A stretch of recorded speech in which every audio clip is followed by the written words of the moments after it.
They say insanity is doing the same thing twice and expecting different results, which brings me to this whole resurgence of socialism on the Democrat side.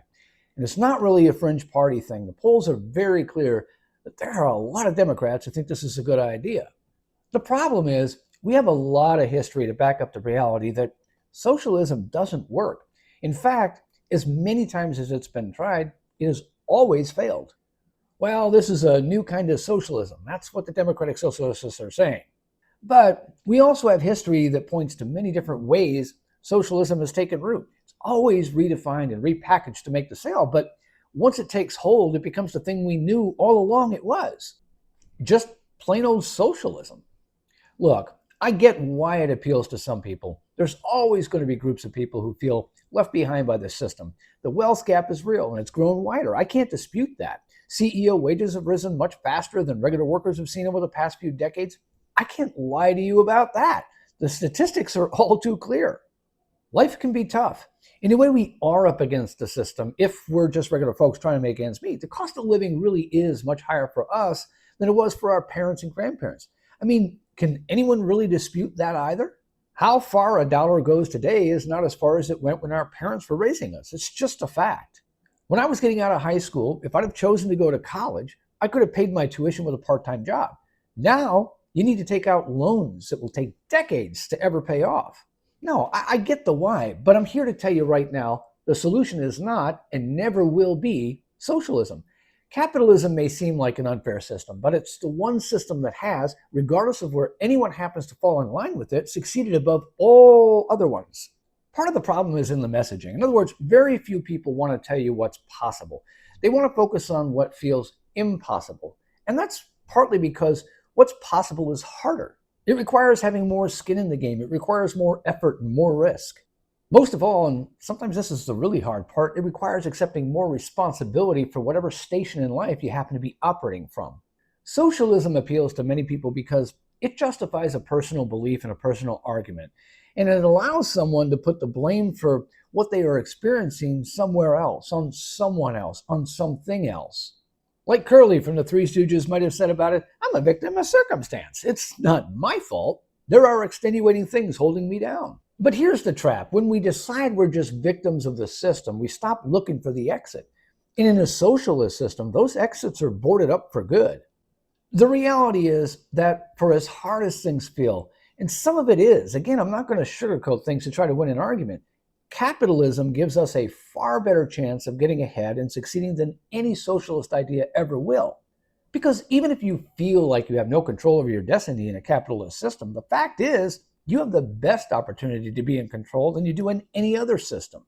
Socialism gives you what it gives you. It's that simple. Capitalism gives you the opportunity to truly realize your full potential. It gives you the opportunity to participate in the things that build wealth and realize your dreams. And most importantly, it offers you a reward if you actually realize them. I won't rehash about the stock market or what that can offer. I've got several other videos I've done on that, and I'll leave links in the description to some I think might interest you if you want to check them out. To me, if socialism is the position you hold right now, the only thing I can say to it is that you've given up. You've thrown in the towel. You've lost all hope in yourself. You've thrown your arms up and just said, I can't get anywhere, and that's that. Honestly, that should not be a moment to celebrate. That should be a moment to maybe wake up and say, hey, wait a minute, I'm missing something here. What the hell is it? Look at all the places where socialism has lived. The Soviet Union, a system that collapsed in 1991 under the weight of empty grocery store shelves and an economy that just stopped moving. Same thing for Cuba. Even if they're politically surviving, the people are suffering.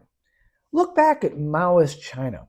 They had the Great Leap Forward and the Cultural Revolution that caused massive famine and social chaos. Millions of people died.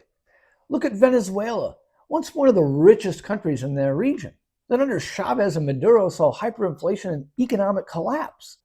This is all socialism. This is what it really looks like. This is the reality of it. Because in it, you have no shot at making a better life for yourself. Your entire existence is dictated by what's offered to you, by the system itself. I know that sounds dark, and it is. But we have to look at it to understand what's actually at stake for us right now. No matter how hard you work, no matter what you achieve, You're not allowed to have more than someone else. Now, maybe you get something if the system allows you to. If you're in the system, for example, in the power structure of it. But for everyone else, you get what you're given. And here's the thing, in a system like that, there's no incentive to even try to do better. There's no incentive to do better.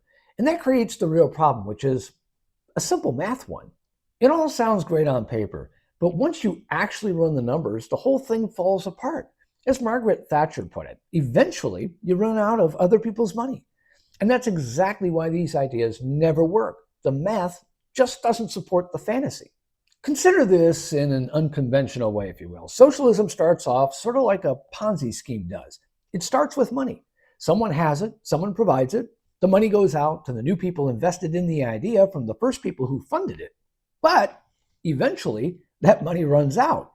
And eventually, there are more people to be paid that can be summoned to invest.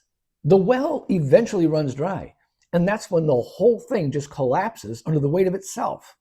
Capitalism has the advantage of attracting new investors in an almost endless supply because it offers something to gain almost all of the time. It never fails because the investment is real, and the reward can be paid for through constant innovation and growth and new ideas, and most importantly, the incentive. When it comes to capitalism, you get out of it what you put into it, even if it doesn't feel that way sometimes. With socialism, you only get what you're given no matter what you put into it. You live under a ceiling. Someone else decides for you how high it will be. Your destiny and fate are chosen for you at birth. You don't get the choice to opt out and go another way. You don't get to achieve great things and enjoy the rewards of it. If it happens, someone comes along and takes it from you and spreads your success out to everyone else who did nothing to contribute to it. Is that really the world that we want to live in? Is that really better?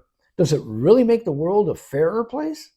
Part of the reason socialism fails is because people really have no hope anymore. And when they don't have hope, there's no reason to try. There's no reason to try to get ahead because you're not allowed to. Because it doesn't matter if you succeed. It doesn't matter if you do better. What I'm saying is right now, if you're against capitalism, you think you're living in a world where it says you don't matter. The reality is, in a socialist world, you really don't matter. In a socialist world, no matter how hard you try, no matter what you do, no matter how much you contribute, no matter what you achieve, none of it belongs to you. You get to claim no victory. You're not entitled to the accolades. Maybe you get an honorable mention. Maybe you get a thank you from everyone else who gets a few more pennies off your back. But you yourself, you get nothing at all. Think about it. In a capitalist society, you essentially choose not to matter. In a socialist one, you don't matter at all. And you don't get to make a choice at all.